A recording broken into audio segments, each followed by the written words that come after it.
परिचित, हस्ती हो या बस्ती हमसे है परिचित।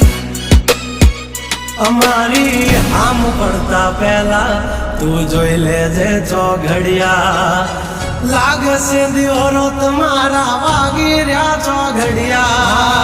દાંડ નો કરે કોઈ દી માર્કેટમાં માર્કેટિંગ, અમારે પોસ્ટ ચડે ચાલતી હોય પેન્ડિંગ।